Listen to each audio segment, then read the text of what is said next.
Let's do it.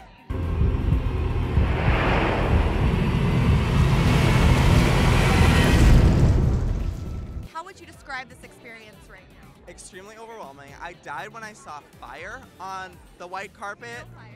Real fire. Like, I feel like we're in the Capitol right now. How would you describe this next movie? It's dark. The rebellion has started. People are taking a stand.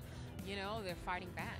You know, they've gone through and they've dealt with being in the arena, but now this is where they say no. When the arrow shot through in the last film, the rebellion started at that point. So there's a lot of chaos. There's a lot of destruction, and it's very dark, but very hopeful as well. I would describe it as a mind-blowing whirlwind of awesomeness. Structurally, it's different. We don't go to the games this time. This is where the real war begins, and this is where Katniss really starts to understand what's happening, starts to take on the responsibility and the role that she has in the revolution.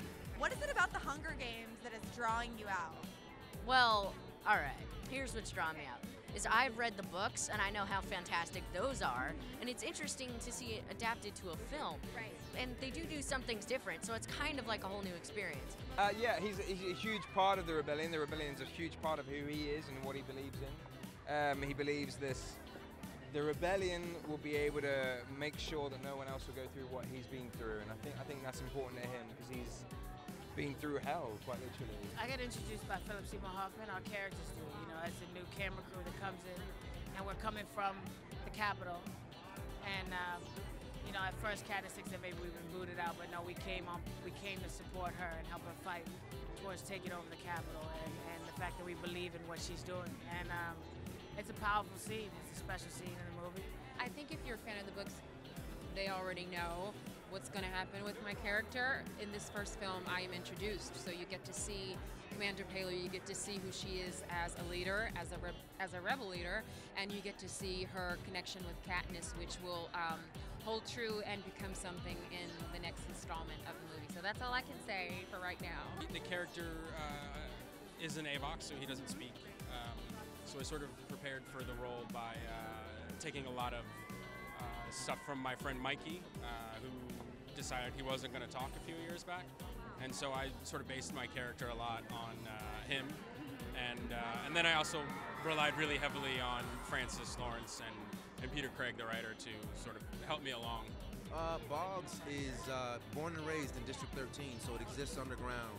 And he's a military man. He's ready for this moment in time, this rebellion. This is why he's alive. This is why he's here. And I think he believes that he's gonna lose his life. He's willing to give his life for this fight. But he's basically commissioned with protecting Katniss. And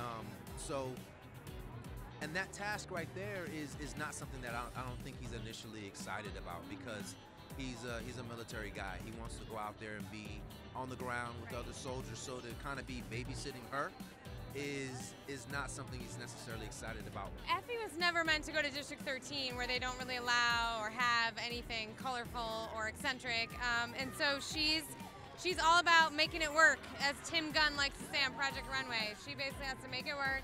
She does a lot with her very few accessories.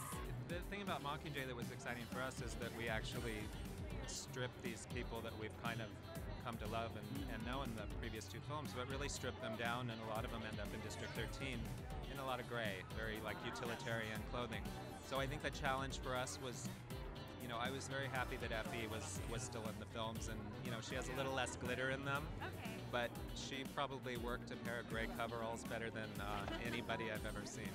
Yeah, she took those same clothes, and our fitting with her was hilarious because she called it her Project Runway fitting, because we took the same clothes that everybody else got, and Elizabeth just becomes Effie Trinket. I mean, as soon as she the minute she does this. Yeah. What was your goal with creating the atmosphere of the revolution? What did you want people to feel when they watch?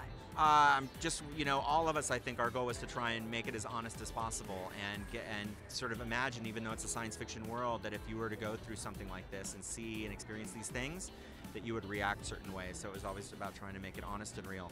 Who are you hoping to meet? Like, Jennifer Lawrence, of course. what are you gonna say? Practice. I don't even know. Maybe I'll trip in front of her and then she'll be like, oh my god, I get you. Are you Team JLaw, or like what draws you in about this? Team JLaw. Whatever path, whatever journey she cruises on, I'm like, yes.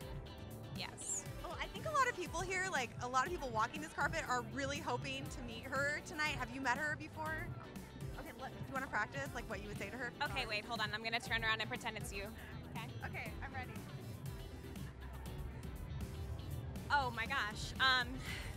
Sorry, I don't mean to be hyperventilating right now, but wow, I'm such a fan of your work. You're fantastic and you're beautiful. Can I touch your face? Is that weird?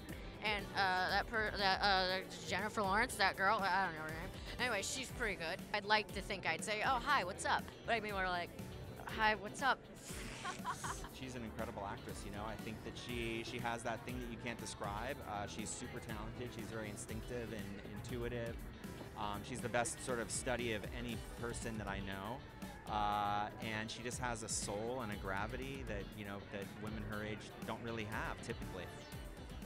Best part about working on is just being a part of such a movie. I mean, I'm a fan of the books, and at the same time, working with this incredible cast. I mean, it was special. What was the highlight for you about working on this film? I think the extraordinary cast. I mean, honestly, it was such a great group of people, and the tone was so fun. I mean, we laughed a lot, and I think really enjoyed being together. If you could say anything to the fans of the Hunger Games, what would that be?